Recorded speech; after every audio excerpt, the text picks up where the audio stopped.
All right, I'm going to try to keep this short and sweet, our conversation on polyatomic ions. So first we're going to talk about what polyatomic ions are. Then we're going to learn how to write the formulas for compounds that contain polyatomic ions. And then we're going to write the names of compounds, or learn how to write the names of compounds containing polyatomic ions. So let's start with what are they? All right, so we've been talking about ions, and we've been talking about mainly monatomic ions, which I have an example of here. So sulfur with a -2 charge is a sulfide ion. And it's monatomic, and what that means is it's mono means one, and atomic means atom. So it's an ion that's just made from a sulfur atom that has 2 extra electrons that it picked up from somewhere and became an ion. Versus something like SO4 -2. SO4 -2, this is called sulfate. So notice the ending is ATE. And this is called a polyatomic ion. And polyatomic, well, poly means many and atomic means atoms. So it's an ion that's made of more than one atom. So in this case, it's a sulfur covalently bonded to 4 oxygens. And then the whole thing has a -2 charge on it. So the definition is that a polyatomic ion is an ion, right, because it's got a charge, but it's made of a group of atoms. So in this case, it's a group of a sulfur and 4 oxygens that are all stuck together or covalently bonded. And then, of course, the whole thing has a charge on it. Or a smaller, easier way to say that is it's a molecule with a charge. So this is essentially, you're going to treat it like it's a single unit. Like this whole thing is just one thing, like this is one thing. Because they're so stuck together, they act like a single unit. So here's a small list of some common polyatomic ions.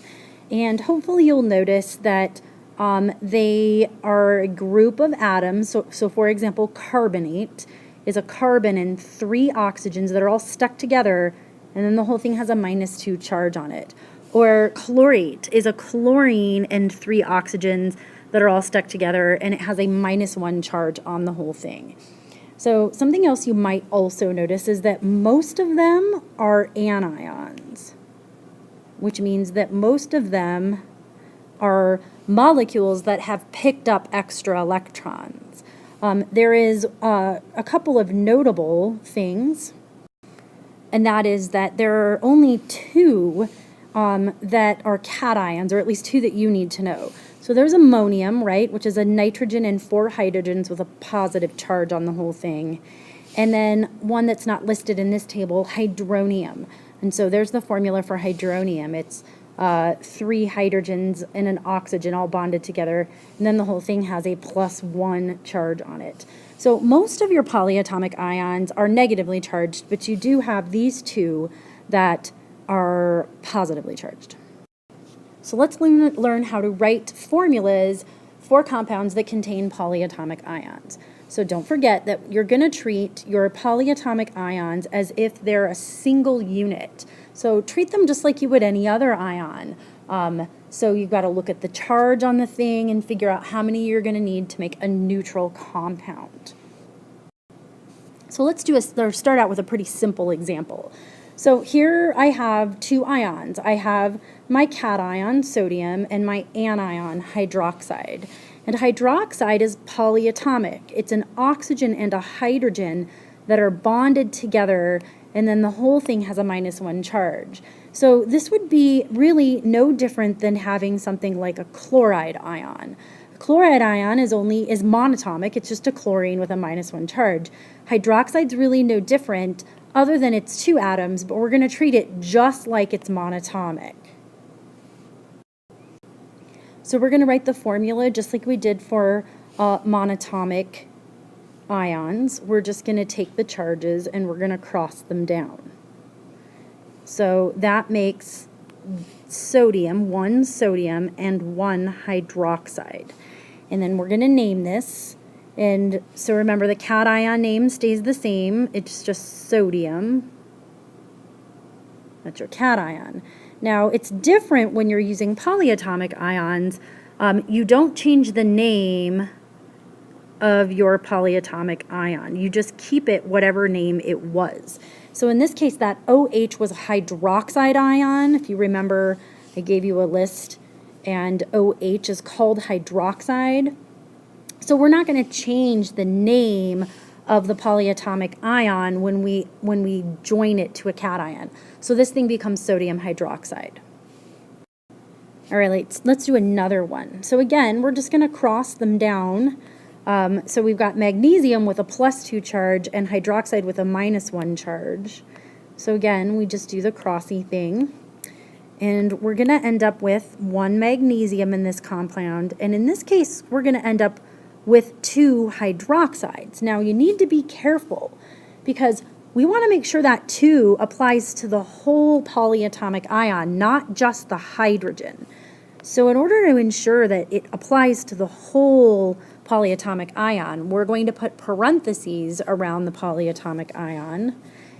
And then we know that 2 distributes to everything inside. We're not going to distribute it, but it just means that 2 applies to both the oxygen and the hydrogen, not just to the hydrogen. And then if we were going to name this, remember, that's magnesium, so it just keeps its name. And then your cation in this case is hydroxide, and we don't give it a new ending, we just keep it the name of the polyatomic ion. All right, let's do one more quick one. So in this case, we have a beryllium ion with its +2 charge, and then we have this ion, PO4-3, and that is called a phosphate. So I'm pretty sure phosphate's on here. There's phosphate.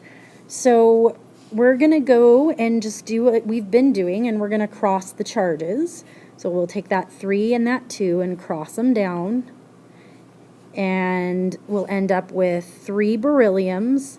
And then our phosphates, remember, if there's more than one, you write the formula for the phosphate in parentheses and then put the 2 down here. So that we know the 2 applies to the whole phosphate, or to all, so we have basically 2 PO4s attached to 3 berylliums. And then when we name these things, we know that Be is beryllium. And then we just looked at the name of PO4, that's called phosphate. So notice we didn't do anything to change the ending of the name, like we didn't do anything to change the ending of hydroxide. That was the name of the polyatomic ion. All right, and finally, let's learn how to write the names of compounds that contain polyatomic ions. So for example, here's the formula of a compound that contains a polyatomic ion. So it's probably good for you to become familiar with the formulas for your polyatomic ions so that you can recognize that you have yourself a polyatomic ion. All right, so, you know, the cation is calcium in this case. And then the anion is NO3. And we, can look at our little table that I gave you, and we can find NO3 on here. And we see that that's called nitrate. So to name that compound, we don't change the name of the NO3. We just call it nitrate. So calcium nitrate. Let's do another one. All right, so we have 2 aluminums bonded to 3 SO3s. So we're just going to name this thing. So our cation is aluminum. And then our anion here is SO3. So we're going to go look at what SO3 is on this little table. And we see that SO3 is called a sulfite. So we're going to go ahead and just attach aluminum to the word sulfite. Notice I didn't do anything to change the ending. I just named it what it is, aluminum sulfite. All right, in the last example, we have NH4 in parentheses. There are 2 of them, and 1 oxygen. So we're doing something slightly different than what we did up here, where our cations were monatomic, In this case, our cation is a polyatomic ion. So if we look over at our table, we see that our NH4 is ammonium, and that's one of our two polyatomic ions that are cations. So we'll just go ahead and name the polyatomic ion as is. It's ammonium. And then, of course, our oxygen is a monatomic, so instead of calling it oxygen, we call it oxide. So this becomes ammonium oxide. And that's the end of the tutorial on polyatomic ions.